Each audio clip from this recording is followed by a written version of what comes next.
Hello, 8th graders. I am Mrs. Kelm. Welcome to English 8. I am going to share with you a little bit of information that I actually won't be sharing at open house. I mean, some of this I will, but not all of it. So I thought I would give you a quick intro to the class in case you're curious, in case you just want to see, like, what's my smiling face look like? Who is this lady that's on my schedule? It's me. And when you get to open house night, this is the only slide that you actually will see on my screen. It will tell you to grab the half sheet survey that I have and then find a spot and fill it out. That's it. The mock schedule or the schedule of events for open house, it looks like this, and it's a little different than what we've done in past years, but also kind of the same. So it is the same in that before and after the mock schedule, you have time to just drop in and meet your teachers. So if you don't want the dog and pony show of, like, hearing all about the classes and whatever, skip that. Just come to the drop in either before or after the mock schedule. And if you drop in, I'm still going to ask you to fill out the survey because I want to know a couple of things from you, like, what's your name? What do you prefer going by? What are some of the things that make you a unique learner? What are some of the challenges for you as a learner? Things like that. Those are the questions that I'm asking for open house night. So you'll fill out that survey whether you do the drop-in time or if you do the mock schedule. Now, the difference this year with the mock schedule is we're only running one. And the nice part about that is it means you'll have more time in the classrooms, thank goodness, and you'll have a full 5 minutes of passing time to shuffle through the halls with everybody else. We know as 8th graders that open house night is not like how school actually works. Even though you have 5 minutes of passing time, the difference is that everybody in the building is on the move at once, and it's everybody plus their parents, plus their little brother, plus their grandma and grandpa, plus that neighbor kid who you guys are hanging out with, plus whoever else is dragging along with you. So the hallways are really busy on open house night, which is part of why we really like having that drop in time either before or after the mock schedule, because it'll just make things a little bit more manageable for the people that want to hang for the mock schedule. Okay, so what's my goal for open house night? My goal is to assure parents and guardians that my job is to serve their learners, right? Like, I love teaching. I can't wait to get to do what I do with you guys this year, which is teach and learn and read and listen and speak and all of the things together. I also want to know, how can I best serve you as learners? That's a really important part of open house for me. And I love getting to learn how to pronounce names.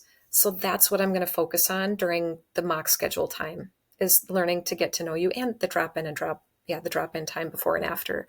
I just want to get to know who you are. So there are other things you can do. The first thing, of course, is the survey. That's the must-do item.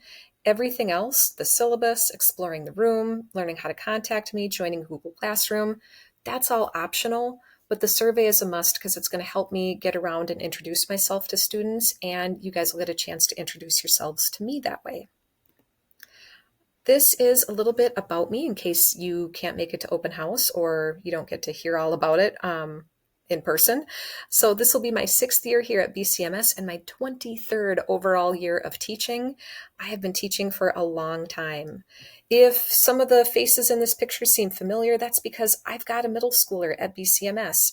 Actually, this year I'll have 2 middle schoolers. I'll have a 6th grader and an 8th grader, and I have a 12th grader up at BHS in her last year at the high school.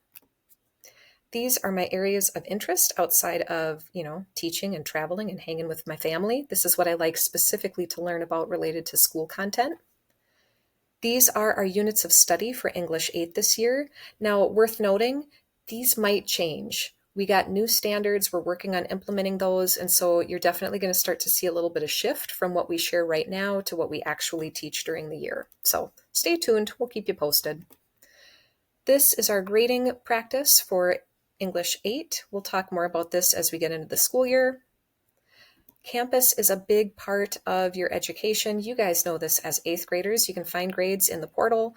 And while families are invited to sign up for the portal, it's really on you guys as 8th graders to watch your own progress and reach out if you need to be scheduled in a win, if you need to make something up, if you need to retake something. All of that are things that you can do as an 8th grade student now. Something newer this year is talking about AI. We talked about it last year too because it really hit big last year. But the biggest, shortest, easiest way to describe like what do we expect around AI is that in the end, the final work is your own work. Now there's some really interesting studies already being done that shows like, hey, well, what if I just like ask it for some ideas? Oh, people, they call it, oh, it's like cognitive who is it, cognitive offloading, cognitive something. Basically, you're giving the thinking over to AI and your brain's not doing the work, which doesn't come as a surprise because that's what you're asking it to do is to think on your behalf. But our big thing will tell you this year, when is it appropriate to use AI to generate ideas and when should you be coming up with your own stuff? So stay tuned as we go through the year together. You will be able to join our virtual classroom. I'll send out invitations as we get closer to the school year once my class lists get a little bit more finalized. There's information on contacting me, and you'll have a chance at open house night to ask any questions of me. Speaking of open house, this map is 90% accurate. 10% of the building has changed. That's the office area up front, but the classrooms have stayed the same. Excuse me. So you can find me in room 600 on the corner. That's the same corner that I've been in all year for 6th grade and 7th grade. You guys see me holding the sign up every morning that says, do we have win or prime time? That's me. I'm the sign lady. I'm also an English 8 teacher. So come find me in room 600 at open house. I look forward to meeting you. Have a great summer until we come back together.